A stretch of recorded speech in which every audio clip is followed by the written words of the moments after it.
আসসালামু আলাইকুম। সবাই কেমন আছেন? আশা করি ভালো আছেন, সুস্থ আছেন। আলহামদুলিল্লাহ আমিও ভালো আছি। বন্ধুরা, আজ আমি আপনাদের সাথে স্কিন কেয়ারের উপর কোনো ভিডিও শেয়ার করব না। আজ আমি সম্পূর্ণ অন্যরকম এবং খুবই গুরুত্বপূর্ণ একটি ভিডিও আপনাদের সাথে করে দেখাবো। তো বন্ধুরা, আপনারা দেখতে পাচ্ছেন আমি এখানে মাস্ক নিয়ে নিয়েছি। এই মাস্ক কিন্তু বর্তমান সময়ে আমাদের কাছে অতি প্রয়োজনীয় একটি উপাদান। তো আজ আমি মাস্ক এবং সাবান দিয়ে আপনাদের সাথে খুব সুন্দর এবং গুরুত্বপূর্ণ একটি ভিডিও শেয়ার করব, যেটি কিন্তু আমাদের পরিবারের প্রত্যেকের খুব কাজে আসবে এবং এটি কিন্তু পরিবারের প্রত্যেক সদস্যর সুরক্ষা করবে।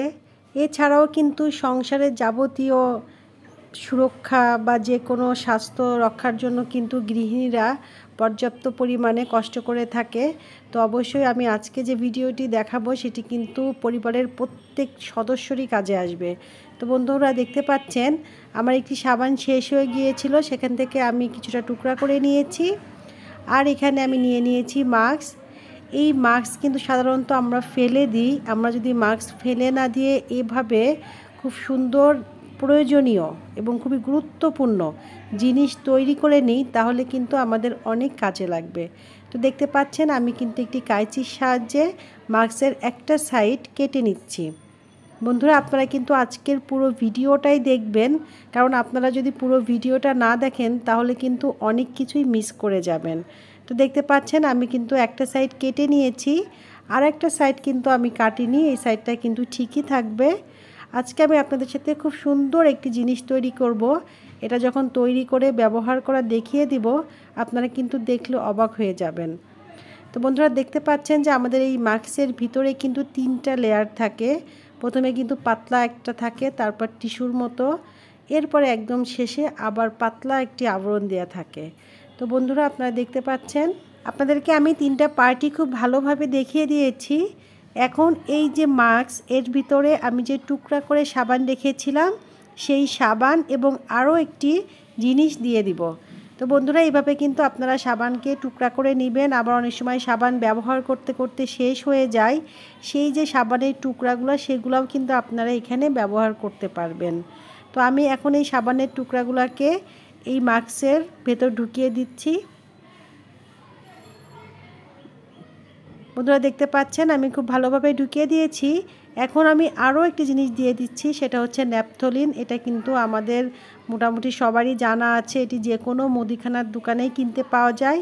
আর এই ন্যাপথলিন কিন্তু যে কোনো জীবাণু ধ্বংস করতে কিন্তু দারুণ কাজ করে। তো আমি এখানে 2টা ন্যাপথলিন দিয়ে দিয়েছি। আপনারা কিন্তু পরিমাণটা একটু বাড়িয়েও দিতে পারবেন। এখন বন্ধুরা, আমরা কিন্তু এই যে মাস্কটার যে অংশটা কেটে নিয়েছি, এই অংশটাকে খুব ভালোভাবে খুব ভালোভাবে গুছিয়ে নিয়ে তারপর আমরা এটাকে বেঁধে নিব। তো আমি কিন্তু এটি গুছিয়ে নিয়েছি। এখন আমরা এটাকে একটু বেঁধে নেব। আর এটা আমরা খুব ভালোভাবে টাইট করে বাঁধবো, যাতে এটি বাইরে না চলে আসে। আর বাঁধার জন্য কিন্তু আমি বাইরের কোনো কিছুই ব্যবহার করব না। আমরা যে মাস্কের একটা অংশ কেটে নিয়েছিলাম, তার যে ফিতাটা আছে আমরা সেটা একটু কাঁচির সাহায্যে কেটে নিয়ে তারপর আমরা খুব টাইট করে এটাকে বেঁধে নিব। তো বন্ধুরা, দেখতে পাচ্ছেন যে আমি এটা কেটে নিচ্ছি।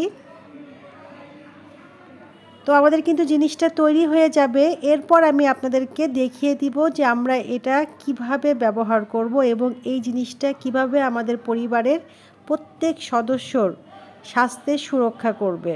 বন্ধুরা, আমার আজকের ভিডিওটি যদি আপনাদের ভালো লেগে থাকে তাহলে আমার ভিডিওতে একটি লাইক দিবেন, কমেন্টস করবেন এবং আপনাদের পরিচিত বন্ধুবান্ধবদের মাঝে আমার ভিডিওটি শেয়ার করে দিবেন। আর আপনারা যারা আমার চ্যানেলে একেবারেই নতুন, তারা অবশ্যই আমার চ্যানেলটি সাবস্ক্রাইব করে বেল বাটন অন করে রাখবেন, যাতে আমি নতুন ভিডিও দেওয়ার সাথে সাথে নোটিফিকেশন পেয়ে আমার ভিডিও দেখে নিতে পারেন। তো বন্ধুরা, দেখতে পাচ্ছেন আমি কিন্তু খুব টাইট করে এটি বেঁধে নিয়েছি। আপনারা ঠিক এই পদ্ধতিতে বেঁধে নেবেন। চলুন বন্ধুরা, আমরা দেখে নিই আমরা যে জিনিসটি তৈরি করলাম এটি কিভাবে আমাদের পরিবারের সকল সদস্যকে সুরক্ষা করবে। তো বন্ধুরা, আমি কিন্তু চলে এসেছি বাথরুমে। দেখবেন আমাদের অনেকের বাথরুমেই কিন্তু এইভাবে হাই কমোড থাকে, আর এই কমোডে কিন্তু আমরা ছোট বড় সকলেই বসে থাকি। এটা কিন্তু আপনারা হয়তো ভাবতে পারেন যে আমি এটা কি দেখাচ্ছি। বন্ধুরা, এটা আমাদের সকলকেই কিন্তু ব্যবহার করতে হয়। আর কারোর পরিবারে যদি ছোট বাচ্চা থাকে তাহলে কিন্তু বাচ্চারা সাধারণত এর ভিতরে অনেকটাই বসে পড়ে। তো এই জন্য আজকে আমি যে জিনিসটি তৈরি করলাম এটা কিন্তু আমাদের পরিবারের সকলকেই খুব সুরক্ষা দিবে এবং স্বাস্থ্যের দিকটা ঠিক থাকবে। তো বন্ধুরা, আমরা উপরে যে পানির শাওয়ারটা থাকে সেটা কিন্তু খুব সহজেই খুলে নেওয়া যায়। তো ঠিক এই পদ্ধতিতে আপনারা একটু হাত দিয়ে খুলে নেবেন। তারপর আমরা যে ব্যাগটি তৈরি করলাম এটি পানির ভিতর দিয়ে খুব ভালোভাবে আটকিয়ে দিতে হবে। বন্ধুরা, আমাদের যাদের পরিবারে বাচ্চারা আছে তারা কিন্তু খুব ভালোভাবে বাথরুম ওয়াশ করতে পারে না। আর একজন বাথরুম থেকে বের হয়ে যাওয়ার পর আরেকজন ঢুকলে সাধারণত গন্ধ বের হয়। তো আমরা যদি এই পদ্ধতিটা ব্যবহার করতে পারি তাহলে কিন্তু আমাদের বাথরুম থাকবে একদম জীবাণুমুক্ত এবং কোনো রকমই গন্ধ থাকবে না। তো আমি কিন্তু দেখুন খুব ভালোভাবে একটু পানির সাথে মিশিয়ে দিচ্ছি এবং আমরা কিন্তু ওটাতে লাগিয়ে রেখে পানির সাথে খুব ভালোভাবে এটা মিশিয়ে দিলাম। তারপর আপনারা যখন বাথরুমে ব্যবহার করার পর ফ্লাশ করবেন, প্রথমবার ফ্লাশ করার পর দ্বিতীয়বার যখন ফ্লাশ করবেন দেখবেন যে একদম সাবানের মতো ফেনা তৈরি হয়ে এসেছে এবং সেই সাথে ন্যাপথলিন দেওয়ার কারণে কিন্তু খুব সুন্দর একটি গন্ধ আসবে। তো বন্ধুরা দেখুন আমাদের কিন্তু বাথরুম জীবাণুমুক্ত হয়ে গিয়েছে। আশা করি আপনারা এই পদ্ধতি ব্যবহার করে আপনাদের বাথরুমের সুরক্ষা রাখবেন আর আপনাদের পরিবারের সকল সদস্য সুরক্ষা থাকবে। তো এতক্ষণ আমার ভিডিও দেখার জন্য ধন্যবাদ।